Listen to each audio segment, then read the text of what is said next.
Welcome to It's a Crime. I'm Linda, and today we're going to be talking about one of Lori Vallow Daybell's missing children, Joshua Vallow, also known as JJ Vallow. I did do a previous video on Tylee Ryan, and since the latest info was that the children had went missing at different times, I really wanted to do a separate video for each of them. You can check Tylee's video right here, and I will have it in the description below. But before I get into it, if you want to be part of the It's a Crime community, be sure to click the subscribe button and hit that notification bell. Click the like button if you support this video and share this video where you can.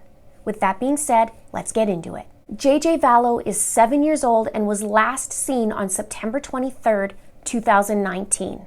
He has brown hair, brown eyes, and is 4 feet tall and weighs 50 pounds. JJ is also autistic. I'm going to explain a little bit more about him, and also I'm going to do a timeline so we get a better idea from his point of view and what's happened.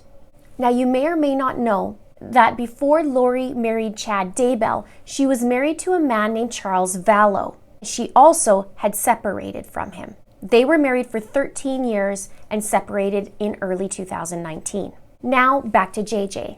JJ is adopted. Lori and Charles Vallow adopted JJ in 2014. And you may even have seen JJ's grandparents, Larry and Kay Woodcock. They have been pleading for the safe return of JJ and Tylee and even put out a reward for them. And Larry and Kay are JJ's biological grandparents. They have a son who is the biological father of JJ. But Kay Woodcock told KSL TV News that her son was addicted to drugs when JJ was born. And JJ's bio mom, who dated her son, used drugs during her pregnancy. So Larry and Kay took care of JJ. And before his first birthday, Lori and Charles adopted him. So JJ is Charles's great nephew.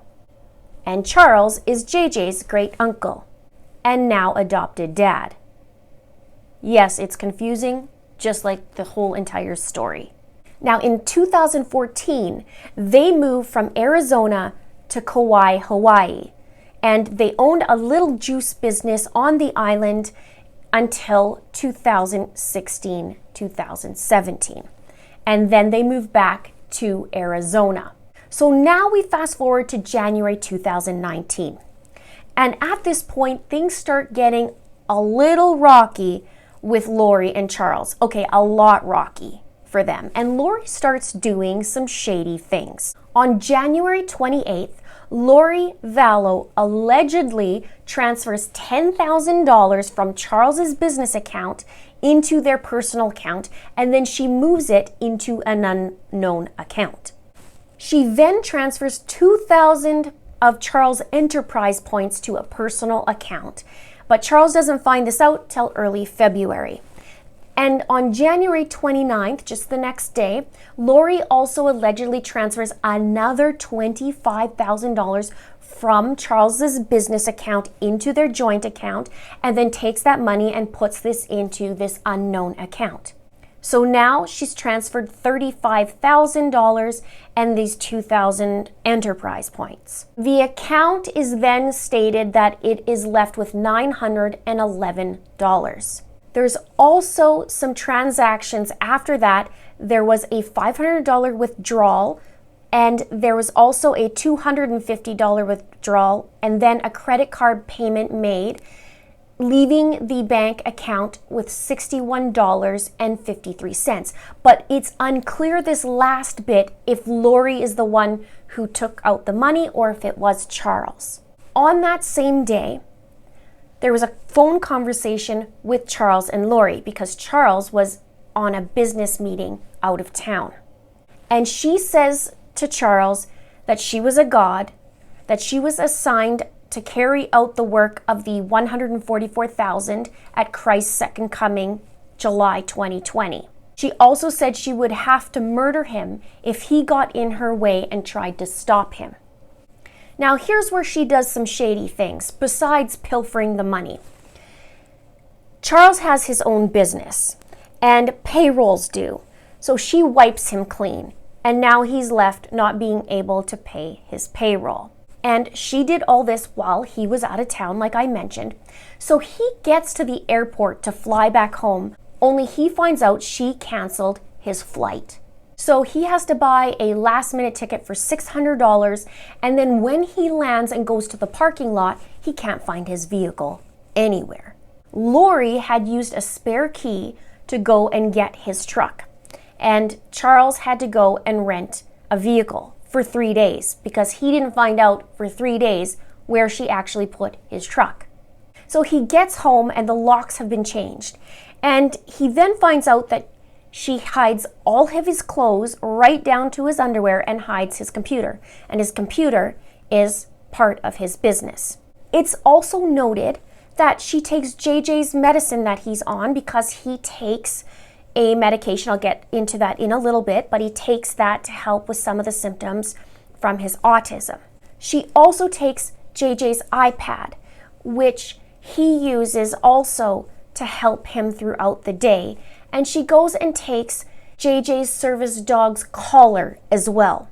And I'll explain more about the service dog. So she does all that. And if that's not enough, she takes off for 58 days, leaving both JJ and Charles, and remember now JJ's only 6 at this point, and leaves them with $61 in the bank account. Now, it's not clear where she went for the entire 58 days, but some of it she spent with Tylee in Hawaii, and reports are also saying that she spent some time in Arizona at her brother Alex Cox's house.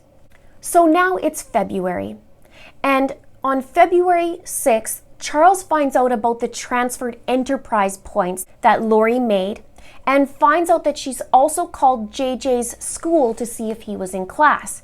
And Charles was worried that Lori was going to use these enterprise points and take JJ out of state. So 2 days later, Charles decides to file for divorce. And 2 days after that, Charles changes his $1 million life insurance policy and takes Lori off of it as his beneficiary. And he is concerned at this point for his life because of her threats. So then he has a discussion with his sister, Kay Woodcock. And Kay says, Charles and I had a conversation. He had $1 million policy with Lori as the beneficiary, and he told me he wanted me to be the sole recipient. I told him to leave it to his boys, but he was worried about what Lori was going to do. Now, Kay insisted the money go to Charles's 2 sons from a previous marriage and his adopted son, JJ. So Charles said to her, Lori doesn't want me anymore. She doesn't want JJ, and you'll end up raising JJ, so I want you to have the money. So then on February 15th, Charles files a document asking for temporary custody of JJ, exclusive use of the house, the vehicle, and return of the stolen money and return of JJ's personal items. And the process servers at this point can't find Lori to serve her. So now I don't know what happened, but by March 1st, Charles decides to drop the divorce proceedings. And there was talk that the two were going to work things out and give it another try. But a week later, Charles withdraws JJ from his school and they move from Arizona to Houston, Texas. Now, Lori at this point is gone, but at the end of March, Lori returns home from her 58-day adventure and abandonment. If we fast forward a bit into June, on June 20th, Lori moves into a rental home in Chandler, Arizona. And Lori then contacts JJ's school, which is called the Life Academy, which, by the way, is a super awesome school and really helps kids who have special needs. And she contacts the school and tells them that the family is back in Arizona and she will be enrolling JJ in the school again. So on July 11th, Charles Vallow comes to pick up JJ where Lori's living, and he gets shot by Alex Cox, Lori's brother. And Alex states that it was self-defense. JJ was actually taken to school that day, and Tylee was seen standing beside Lori in a police body cam. And they were asking her questions about how long have you lived there. And Lori is very jovial in this video. And she's acting like no big deal, nothing's even happened. And the police officer says, you know, how long have you been here? She goes, oh, like I've only moved here a couple weeks. And she goes, haha, sorry neighbors, something like that. And is very bizarre behavior. Here, her husband of 13 years, even though they had recently separated, has died in her living room from 2 gunshot wounds. But she's like nothing's even happened. Later that afternoon, she decides to have a pool party at the house. And numerous neighbors were talking about her having a pool party and it being very, very loud. But Lori says to her oldest son, Colby, that Charles has had a heart attack. And then she texts Charles's sons from the previous marriage and tells them that their dad died through a text. They ask what happened, and Lori tells them that she's still waiting on a medical examination report. But seriously, she texts them the news. Probably because she doesn't want to sound too happy when she delivers the news. And in her mind, she thinks she's getting $1 million. So if you haven't seen the body cam footage, you really should, because it's just a very interesting take on her behavior. Now, Charles's sons are in the dark about what's going on, but Charles's ex-wife decides to look up on the medical examiner website and finds out that it's a homicide. Later that month, Lori tells JJ's school that he committed suicide. So which one is it, Lori? Heart attack, or waiting on the medical examiner, or suicide? And Charles's ex-wife, Cheryl, says this: Lori's family scheduled no funeral services, nothing. The Vallow family put together a memorial and Lori sent all of Charles's ashes. Kay and Larry begged Lori to have JJ there, but she didn't let him go to his own dad's funeral. They didn't even have an obituary. So a few days after Charles was killed, Lori calls the insurance company to find out about the $1 million life insurance policy that Charles had, and she thinks she's getting. But the agent actually informs Lori that she's not going to be getting the money, as Charles has changed his policy. 2 weeks later, Kay Woodcock gets a text from Lori, and it says this. First, she sent a photo of the change of beneficiary form where it named Kay as the sole beneficiary, and she wrote 5 kids and no money, and his sister gets everything. And the 5 children she's referring to is Colby Ryan, her oldest, Tylee Ryan, JJ Vallow, and Charles's 2 sons. And that was the last text that Kay got from Lori. And one of the things that happened right after this is that the communication with JJ and his grandparents, both Larry and Kay, started to diminish. And in August, that was the last time they heard from him. And Kay Woodcock says that she believes that the disappearance could be tied to the money. And she says, I believe if Charles had left her the $1 million, she would have given JJ back to us and we would be extremely happy. I wish he would have, because JJ is worth more than anything in the world. She puts a price on people, and if they are no longer of value to her, she eliminates them. She goes on to say, to her, it's all about the dollars. It's all about the fact we got the money and she did not. She was bound and determined to hurt us, and she used JJ. That's been her revenge. Now, by the end of July, JJ's school, the Life Academy, finds out that Charles actually got shot and didn't commit suicide. So the Academy does their due diligence and submits a CPS file report with the Arizona's Department of Child Safety. And in that time frame, Lori decides to put up the service dog for sale. And she lists it for $2,500. Now, JJ's service dog is named Bailey, and he was a very important part to JJ's life. JJ had a habit of wandering off, and he had trouble sleeping at night. So the trainer said that he would get up in the middle of the night and they had to have all doors locked and everything secured so he wouldn't wander off into the neighborhood.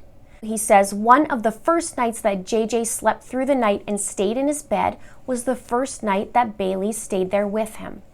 And you can't just sell a service dog. So the trainer catches wind and sees this ad for sale for Bailey, and he messages Lori and says, you have to give the dog back to the rescue group. So Lori tells the trainer, well, you need to come get Bailey because we are moving to Idaho. And that doesn't even make sense because a service dog would go with her. And the trainer said he was shocked when he got the call and asked why she wants to give up the dog. And she says, well, because Charles passed away. And the trainer asked if everything is okay, but she said it's too hard to talk about right now. So August 5th, JJ goes back to the Life Academy school, and JJ's grandparents actually call to see if he's okay. They call the school to see if he's okay. Now on August 10th, there is a 36-second FaceTime call with JJ and his grandparents. And they said that JJ loved to talk through FaceTime. They would always communicate together. They said, but this day something seemed really off. And they mentioned that it's almost like somebody was telling him what to say and coaching him. And Larry says, his grandfather, there was somebody else there. They were holding the device. Normally JJ would hold the device and he'd run around with it. And they just said, yeah, it was really quick, 36 seconds. And it was like, okay, bye-bye, gotta go. And that was it. That was the last time they talked to him. So now by the end of August, Lori leaves her Arizona home and moves to Rexburg, Idaho. And on September 1st, they are in Rexburg, and neighbors told investigators that JJ had played with their son multiple times since Lori had moved into the apartment, and they said that was about September 1st, September 2nd. So September 3rd, Lori enrolls JJ in a Rexburg, Idaho school named Kennedy Elementary. And something to note, this is not a specialized school. We're not even sure if Lori even told them that JJ has autism and he has certain needs for learning. And 2 days later, after she enrolls JJ into this school, on September 5th, she sends an email to his old school. And she tells them that she's been offered a job out of state and had to accept it, and JJ won't be returning. And she says this: since the circumstances in our lives have changed dramatically since my husband passed away last month, I have been offered a job out of state and have had to accept it. We have had to move quickly since the job started ASAP, so I'm sad to inform you that Joshua won't be returning this year. We are doing our best to adjust to our new life. So then on September 6th, the next day, a neighbor of Lori and the family takes a picture of Tylee and JJ and another child in front of their townhouse. And JJ's sitting on the ground. But the neighbors said they took the picture because they thought it was really odd that a child would dump their basket full of stuffed animals into a puddle outside. And this is what the text said. The new kid brought a laundry basket full of toys, mostly like stuffed plushie types, and dumped them all in a massive puddle in the corner of the grass. Now on September 8th, which is just 2 days later, Lori, her brother Alex Cox, Tylee, and JJ head to Yellowstone National Park. The FBI released photos of them and are asking people if they were there to submit any photos just in case they're in the background or any video that they may have. And if you do have videos, it says to go to fbi.gov/Rexburg, and you can upload photos and video there. Now, 9 days later, on September 17th, there was a doorbell camera that captured footage of JJ going outside to play with another kid. And it shows JJ running across the yard with another kid. And he's heard saying, "Get the hell out of here." And you can hear the friend say, "Don't say that word, that's a bad word." And once they go into the townhouse, you can hear a woman saying, "Don't say that word, I mean it, don't say that word." And this is possibly the last video of JJ before his disappearance. Neighbors also remarked that they were concerned about JJ's behavior because he seemed irritable and angered really easily. And they said that he would spend long periods of time outside without supervision. And neighbors also said that Lori told them that her husband had recently died and she moved to Rexburg so her daughter could go to school. And FYI, Tylee wasn't registered in a school. They also said that Lori never mentioned to them that JJ was autistic and told at least 2 neighbors that he was her niece's drug baby. She said this after they confronted Lori about his behavior and lack of adult supervision. When Kay Woodcock saw this video and Larry, they said that this is just chilling to me. That is her adoptive son, and for her not to even acknowledge him in that way, I can't wrap my mind around it. And it just scares the hell out of me, she says. It scares me that she wasn't tending to him. All this changed for this little boy with autism. Consistency is key for him. And side note, if you're not very aware with autism, once you meet one person with autism, you meet one person with autism, meaning every person who has autism is very different and can show different signs, different symptoms, etc. So she's saying consistency is key for him, and he likes schedule, and he used his iPad for that. He was on medication. But his grandparents say that his irritable behavior is a troubling sign. They said they fear he was acting up because he wasn't taking his meds. And Larry says, I have never seen him out of control that way, ever. And there was no doubt she was withholding his medication for him to act that way.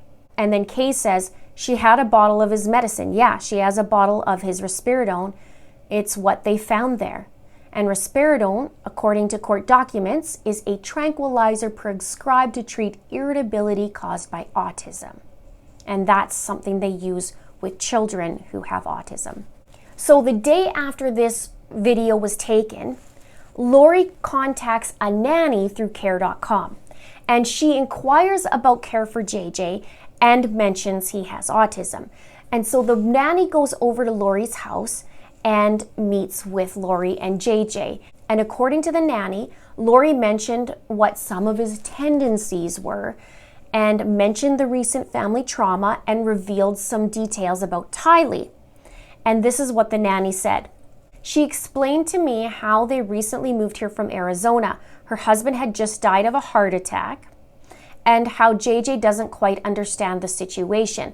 Lori said how she and her husband adopted JJ and that he was her nephew. Her daughter also lives in Rexburg and is going to college. She said her daughter doesn't like to babysit JJ without being paid, so she wanted me to work for her. Okay, side note before I get into that. That does not make any sense. Tylee wouldn't babysit JJ without being paid, but she's about to pay a nanny to watch JJ. Wouldn't you rather your money go to Tylee than somebody else? Oh wait, I know why you're getting a nanny, because Tylee is nowhere to be found. Continuing on. The nanny says occasionally her daughter would come visit for dinner or to do laundry, but she never said that she lived there with them. It appeared that only Lori and JJ lived there from the looks of things and from what she told me. The nanny said Lori looked well put together and happy, and that she was very welcoming and gave me a hug. She said that her first impression of Lori was that she seemed kind of stressed out being a newly widowed mom alone with her autistic son. So the next day on September 19th, the nanny comes back to babysit JJ. For a while, JJ happily played with neighbors, but eventually started crying and screaming. The nanny said, I tried to calm him down, distract him with the show, tell him how sometimes people need a break and how he needs to share. She said, he threw the chair from their wooden table down, flipped the ottoman over by their couch, and then ran upstairs. I let him cry for a bit, hoping he would calm down, but he didn't. JJ was upset and said his mom wouldn't want me to come over again, that he hated me and didn't want to be my friend. Shortly after his freak out, his mom, her brother, and the friend walked in from the garage because they said that she was going to go to an airport and pick up a friend, and it was described that it was actually Melanie Gibb, or it was described that it was a friend who does podcasts with her, which the person that did the podcasts was Melanie Gibb, so we're not sure if that's who it was or not. Shortly after his freakout, the mom calmed JJ and asked me what happened. I explained the situation and she babied him as if he could never do no wrong. I felt a little overwhelming, the amount of love she was showing him instead of trying to teach him and calm him. The nanny was paid, she left, and assumed that it was understood that she would watch JJ again. But this was the last day she saw Lori and JJ. Now, just a little comment about his behavior. If he's not on his meds, which is to help with the anger and some of the behavior issues, if he's not on his meds, this is going to happen. But I also want to mention this. This child, who is 7 years old, had his dad die. His sister is missing. He's at a new school that does not cater to the needs like his last school. He doesn't seem to be on his medication, and he doesn't have his service dog. Plus, he's in a new home, and this child thrives on schedules and consistency. So anyone, I believe, would have behavioral issues at this point. Now, on September 23rd, just days later, JJ was last seen attending his school at Kennedy Elementary. And Lori withdrew her son the next day on September 24th, which just so happens to be Tylee's birthday. And she claims that she's going to homeschool JJ.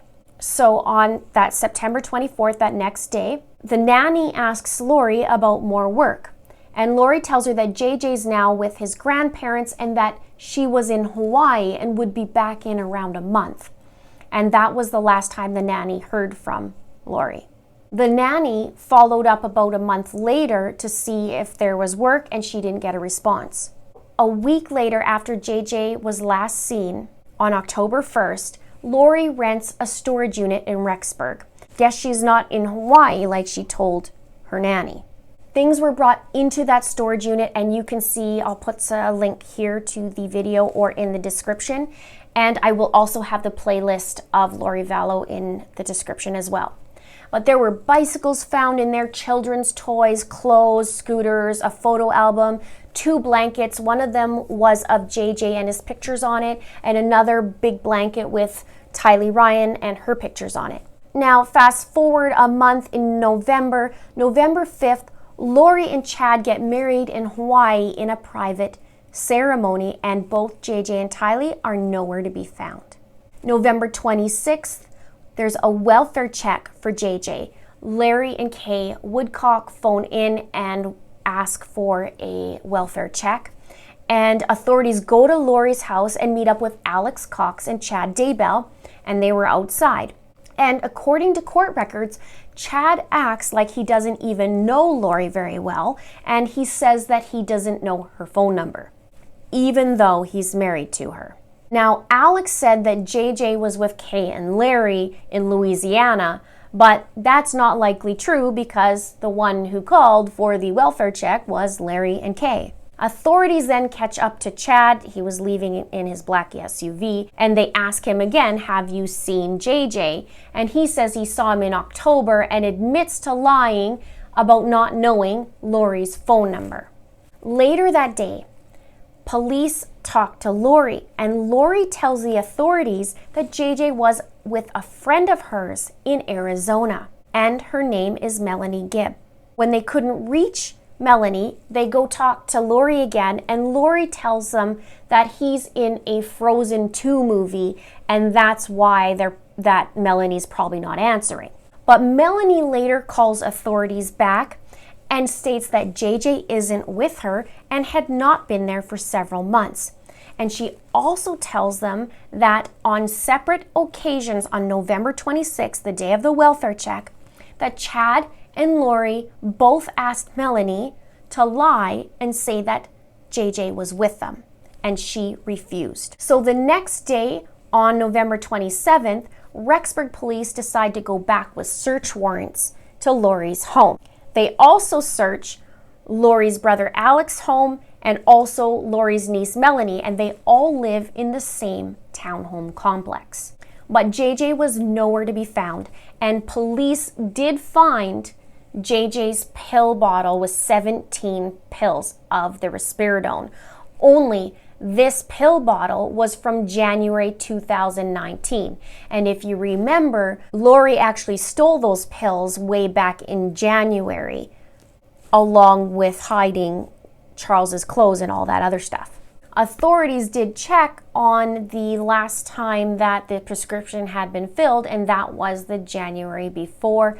There was no records of her filling a prescription in Idaho. And they said, we have verified through the Idaho State Pharmacy Board that said prescription has not been filled in Idaho. So now on December 1st, Chad and Lori leave to Hawaii. On December 20th, there's an official search announced for JJ and Tylee. The Rexburg Police Department go public in their search for JJ and Tylee, and police then called Chad and Lori Daybell's persons of interest in the kids' disappearance. On January 7th, Larry and Kay Woodcock travel from Louisiana to Rexburg and meet with investigators. They hold a news conference and announce that there's a $20,000 reward for the information leading to the children. Larry says, these are beautiful young children. They're two extremely intelligent young children, and we want them back. We want them back in our family. We don't say the D word. We don't want to, and we're not going to, because we truly believe and we hope and pray that these kids are alive. So on January 25th, Lori is served an order to produce the children while she's in Hawaii, and she has 5 days to produce these kids. The next day, on January 26th, authorities have a search warrant for Chad and Lori's rental vehicle, and in it they find Tylee and JJ's birth certificates, Tylee's financial transaction card, which is noted in the affidavit that it's active and has been used since Tylee's been missing. They find JJ's iPad with his initials on it, another iPad which has been logged into JJ's account. They find JJ's registration receipts from his new school in Rexburg, and yet they don't find JJ or Tylee. There was also a warrant for the place that Chad and Lori had been staying, and it was documented that there kind of was 2 of everything, 2 yoga mats, 2 of this, 2 of that, but nothing that would indicate that there was any kids living there. There was also a second bedroom and no sign of JJ or Tylee or their belongings, other than what was described in the car. So on January 29th, the grandparents file for guardianship for JJ in Madison County. Then the next day, on January 30th, Lori Daybell misses the 5 p.m. deadline to produce JJ and Tylee. Now here is something that is really peculiar.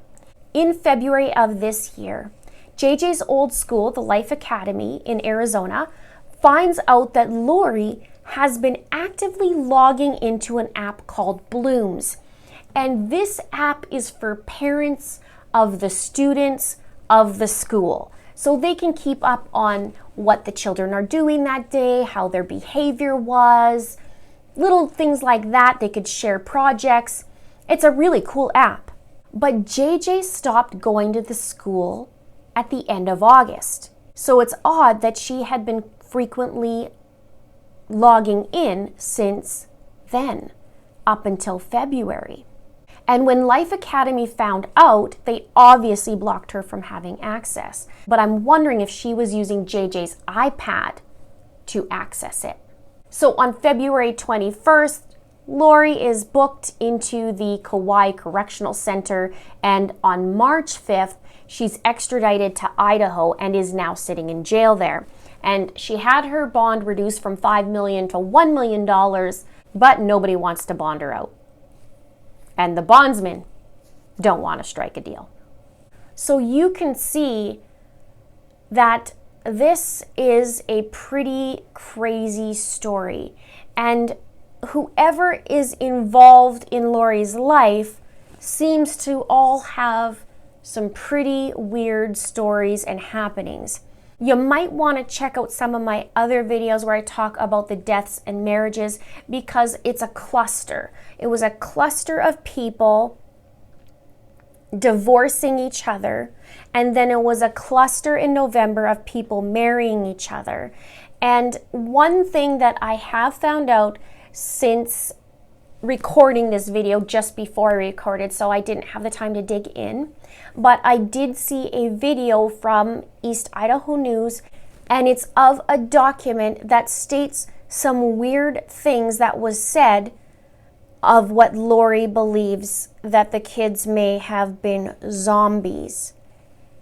And I remember there was something that she told Charles, her ex-husband, that he had a new name, and then she thought that he was possessed. So this is really disconcerting now that we know that she has some weird zombie reference, and maybe she had to get rid of the children because she believed they were zombies. I don't know. I'm going to dig more.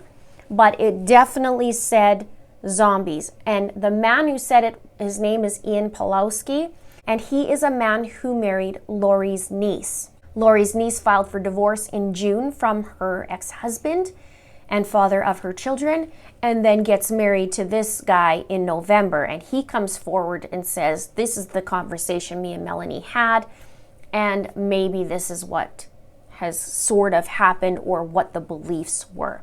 So I'll dig into that. Let's have a chit chat below. We'll talk about JJ, and we'll talk about all the other stories around Lori, because it's absolutely nutty. Please subscribe if you haven't done so. Click the like button and click the share button. Thank you so much for watching. See you soon.